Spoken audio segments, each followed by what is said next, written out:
Hello friends, कैसे हैं आप सब। आई होप आप सब अच्छे से तैयारी कर रहे होंगे।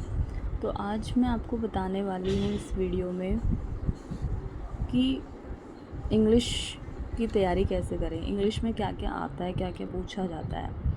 तो लैंग्वेज के बारे में काफ़ी क्वेश्चंस आते हैं, जिस पे क्वेश्चंस बनते हैं। पहला क्वेश्चन जो है, फॉर्म ऑफ लैंग्वेज, ओरल और रिटन, मतलब कैरेक्टरिस्टिक्स क्या है लैंग्वेज की, उसके ऊपर क्वेश्चन बनते हैं कि लैंग्वेज क्या है हमारी। एक तो सिंबॉलिक होती है और डायनामिक है, मतलब कि चेंज होती ही रहती है। दूसरा है मीन्स ऑफ कम्युनिकेशन, एक साधन है बातचीत करने का। मीडियम ऑफ इंस्ट्रक्शन है, जिससे हम अपने बातों को बताते हैं। और एक ही स्वतंत्र तरीके से बोली जाती है। अब बात करेंगे हम इसमें लैंग्वेज एक्विजिशन, जो कि सबसे इम्पॉर्टेंट है, ये मोस्ट इम्पॉर्टेंट है। इस लैंग्वेज एक्विजिशन डिवाइस ये दिया था हमारा नोम चॉम्स्की ने। ये कहते हैं, इनका कहना है कि जो लैंग्वेज है वो बाय हर्ट सीखी जाती है, ना कि बाय रूल। तो लैंग्वेज जब अवचेतन रूप से सीखी जाती है, मतलब विदाउट एनी कॉन्शियसनेस, तो हम उसे क्या कहते हैं, लैंग्वेज एक्विजिशन। हिंदी में कहेंगे भाषा अर्जन। तो ये हमारे इननेट कैपेसिटी होती है ऑफ ह्यूमन ब्रेन, मतलब कि हमारे जो मस्तिष्क की एक जन्मजात क्षमता होती है। और मदर टंग जो होती है वो भी हमारी एक एक्वायर्ड लैंग्वेज है।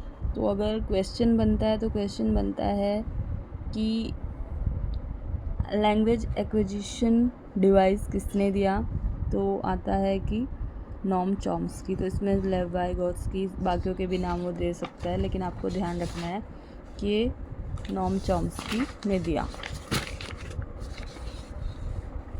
अब बात आती है कि लैंग्वेज लर्निंग क्या होता है। लैंग्वेज लर्निंग मतलब कि भाषा अधिगम, ये एकदम सिस्टमेटिक वे में सीखी जाती है। इसमें रूल्स होते हैं, फॉर्मेट होता है, प्रैक्टिस की ज़रूरत होती है। Learning is a language is all inclusive process.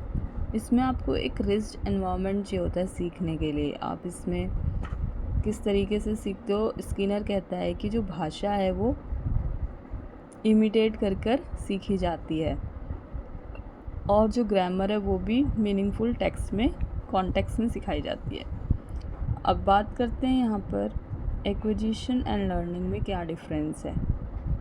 Acquisition मतलब कि वह भाषा जिसको हम अपने हृदय से सीखते हैं।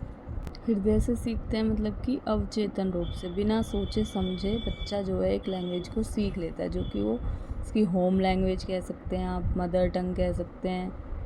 लेकिन जब भाषा को सीखा जाता है, उसमें बच्चे को एक फॉर्मल, औपचारिक रूप से बच्चे को वह भाषा सिखाई जाती है। पिकिंग अप अ लैंग्वेज मतलब वह कोई भी भाषा हो सकती है, कोई भी भाषा वह सीख सकता है एक्विजिशन में, अर्जन में, मतलब चाहे वो तमिल हो, तेलुगु हो, बंगाली हो, कोई भी। लेकिन लर्निंग में क्या है, उसमें आपको उस भाषा के पूरे रूल्स सिखाए जाते हैं, कैसे लिखी जाती है, कैसे पढ़ी जाती है, क्या उसकी ग्रामर है, तो वो सब आता है लर्निंग में। एक्विजिशन कब होता है? एक्विजिशन होता है सबकॉन्शियस माइंड से, मतलब कि आप उसको, कोई बच्चा है मान लो, उसके मम्मी पापा अंडमान निकोबार में रहते हैं, वहाँ जो भाषा बोली जाती है बच्चा वो भी सीख लेता है। फिर बच्चे के मम्मी पापा का ट्रांसफ़र मान लो लद्दाख में हो जाता है, तो वहाँ भोटी लैंग्वेज बोली जाती है, उसमें उसको वो सीख जाता है। तो इस तरीके से वह लैंग्वेज को सबकॉन्शियस माइंड से सीख रहा है। कॉन्शियस माइंड में क्या होता है, बच्चा थोड़ा बड़ा होता है, जिसमें उसको कॉन्शियस माइंड से सीखनी होती है सारी चीज़ें।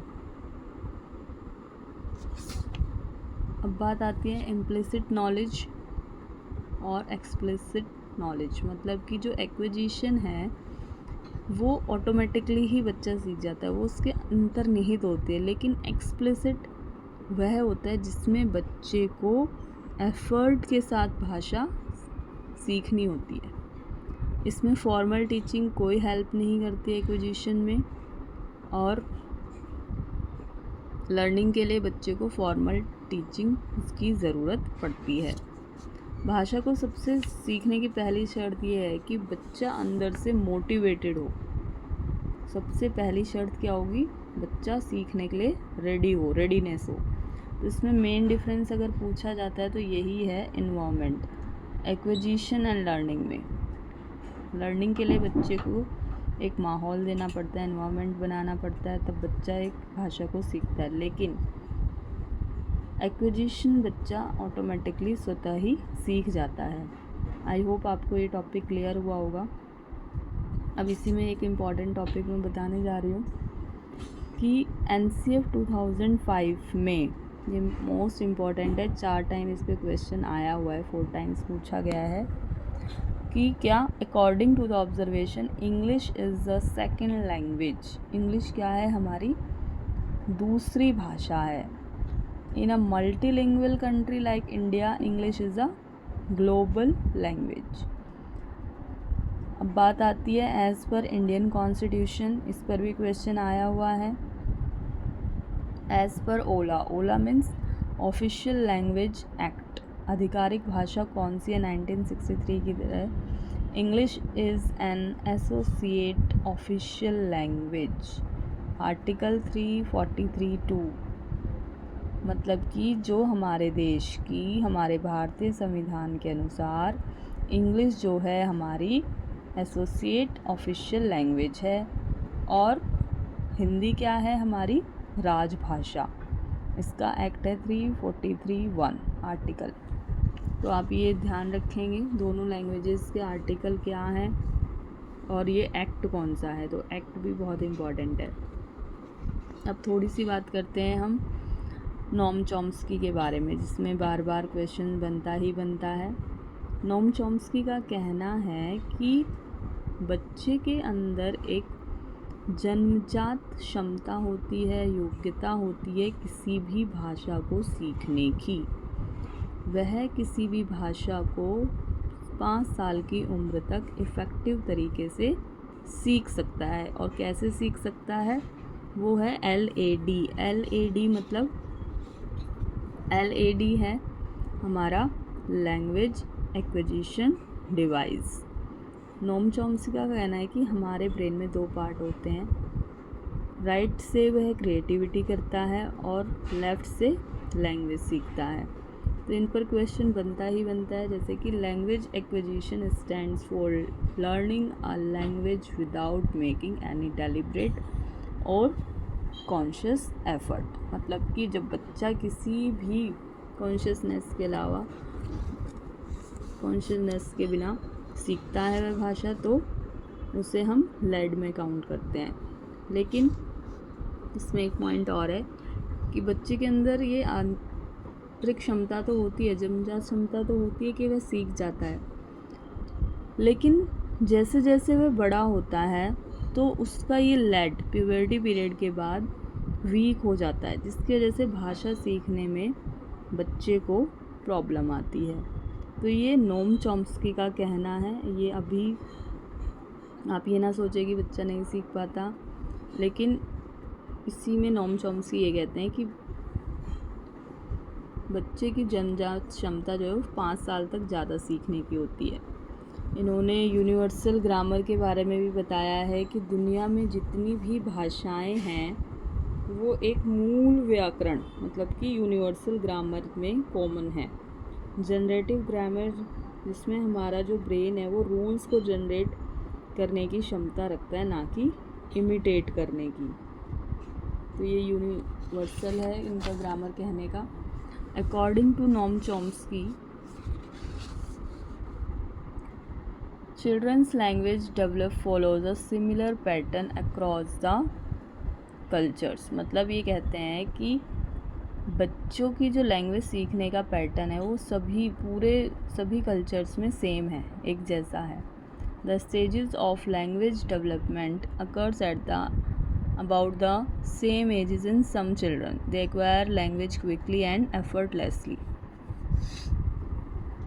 सेम वही रिपीट हो रहा है फिर से कि बच्चा जो है भाषा वो जल्दी सीख पाता है और एफर्टलेसली सीख लेता है, क्योंकि उसमें वो जन्मजात क्षमता होती है सीखने की। तो आई होप आपको ये वीडियो पसंद आया होगा। वीडियो पसंद आए तो लाइक कीजिएगा एंड शेयर कीजिएगा और चैनल को सब्सक्राइब कीजिएगा। नेक्स्ट वीडियो में मैं आपको बताऊंगी लैंग्वेज स्किल्स के बारे में और इन पर क्वेश्चंस कैसे बनते हैं इसके बारे में। ये इंग्लिश के टॉपिक्स हैं, इनको आप ज़रूर ध्यान से देखिएगा ताकि आपको क्वेश्चंस अटैम्प्ट करने में प्रॉब्लम ना आए। और अभी मैं आपको बताने वाली हूँ इसी के ऊपर एनसीएफ के ऊपर एक क्वेश्चन आया है। ये आया है, कौन सा है ये, 9 दिसंबर 2018 में पेपर में, लैंग्वेज 1।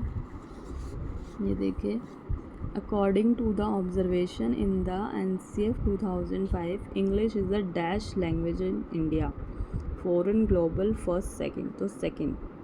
तो इस तरीके से क्वेश्चंस आए हुए हैं और आते ही हैं। इसमें मेनली दो आते हैं पैराग्राफ जो कि आपको सॉल्व करने होते हैं। एक क्वेश्चन और आया हुआ है एनसीएफ पे, which NCF recommend environmental studies to be taught as an integrated curricular. तो ये आया तो हुआ है ईवीएस में। ईवीएस का मैंने बताया था, जब आपको वीडियो बनाई थी तब बताया था कि एनसीएफ ज़रूर पढ़ लेना। बुक हमारे को पता होना चाहिए कि जो हमारी टेक्स्ट बुक है ईवीएस की वो किस पर बेस्ड है। तो फ़िलहाल बात करेंगे हम इंग्लिश की ही। तो इंग्लिश में कुछ ऐसे क्वेश्चंस आए हुए हैं।